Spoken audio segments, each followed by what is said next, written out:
तो हेलो दोस्तों, मैं बादल सवाल गीता क्लास में आप सभी का स्वागत करता हूं। दोस्तों, जो आपको पता ही है कि हम री एग्ज़ाम के लिए 2024 के लिए जो है हमने मैथ स्पेशल सीरीज चलाई हुई है। तो उसमें हम जो है अपने कर रहे हैं एज रिलेटेड क्वेश्चन। तो आयु संबंधी पर्सन हम कर रहे हैं। तो आयु संबंधी पर्सन में हमने हमारी 2 क्लास हो चुकी है और आज हम तीसरी क्लास करने वाले हैं।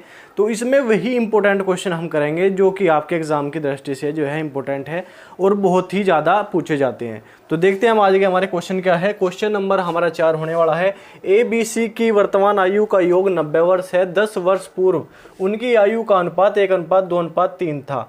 B की वर्तमान आयु क्या है? तो 10 वर्ष पहले का हमें जो है आयु का अनुपात दिया गया है। तो 10 वर्ष पहले की बात हो रही और कितने व्यक्ति है? 1, 2 और 3 व्यक्तियों की बात हो रही और 10 वर्ष पहले की बात हो रही। तो क्या करेंगे, देखो, तो 10 वर्ष इसके कम होंगे, 10 वर्ष इसके कम होंगे और 10 वर्ष इसके कम होंगे। तो ABC का अनुपात A/B/C का अनुपात दिया गया 1:2:3 और 10 हमारे जो है 10, 10 और 10 कितने हो जाएंगे? 30 इनमें से कम हो जाएंगे। तो इनका योग क्या हो जाएगा? इनका योग हो जाएगा क्या? 60 वर्ष। ठीक है, तो 60 वर्ष हमें दे दिया। 60 वर्ष इनका सभी का योग है। तो योग है तो अनुपात का भी योग करेंगे। योग के नीचे क्या लिखेंगे? अनुपात का योग। 3 और 2 5 और 1 क्या 6।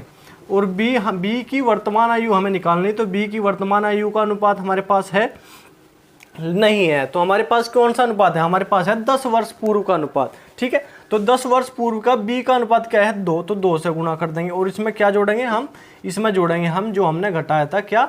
10 वर्ष पूर्व की बात हमने करी थी। तो 10 वर्ष पे आगे जाएंगे तो 10 इसमें जोड़ देंगे। ठीक है, तो 6 से काटेंगे 10 बार, 10 दूनी 20 और 10 30। तो 30 वर्ष जो है उसकी क्या हो जाएगी? बी की वर्तमान आयु क्या हो जाएगी? 30 वर्ष बी की वर्तमान आयु होगी। ठीक है, बिल्कुल सिंपल क्वेश्चन है, कुछ भी आपको जो है इसमें करना नहीं है। बस अनुपात को जो है 10 वर्ष पूर्व का अनुपात हमें दिया गया है तो उनकी आयु का योग भी 10 वर्ष पहले ही हम लेके जाएंगे। ठीक है, अब क्वेश्चन नंबर 5 हमारे पास 2 वर्ष पूर्व एक व्यक्ति की आयु अपने पुत्र की आयु से 6 गुनी थी।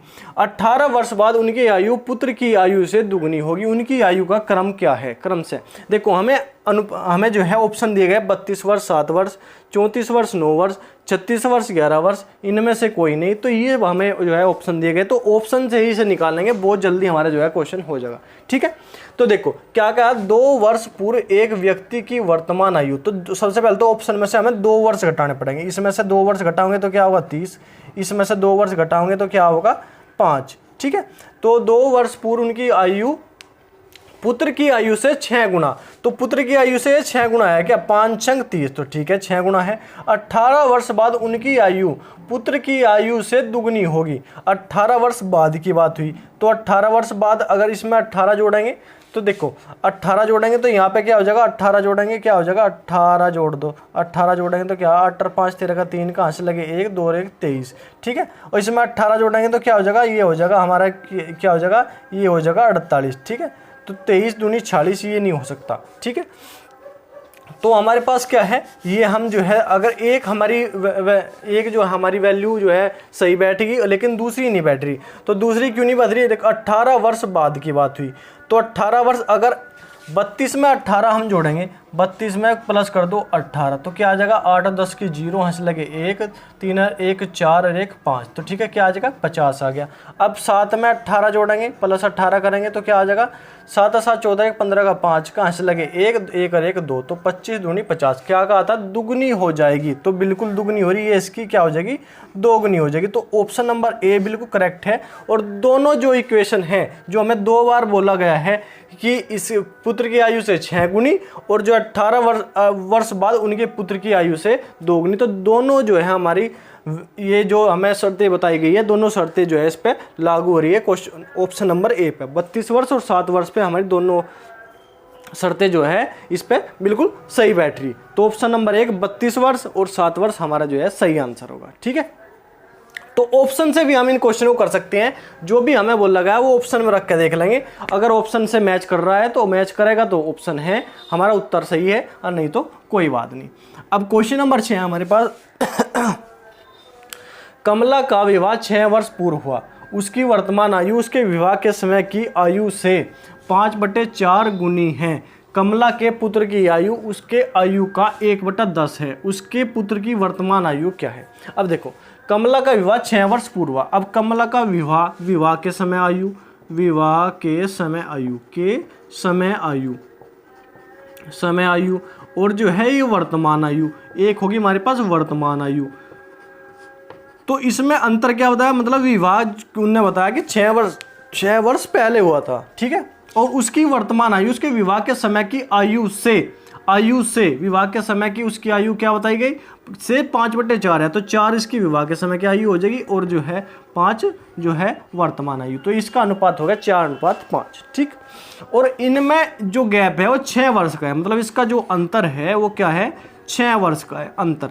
और अंतर इनमें अनुपात में अंतर कितना है, 1 का, तो अंतर के नीचे अंतर लिखा, तो 6/1।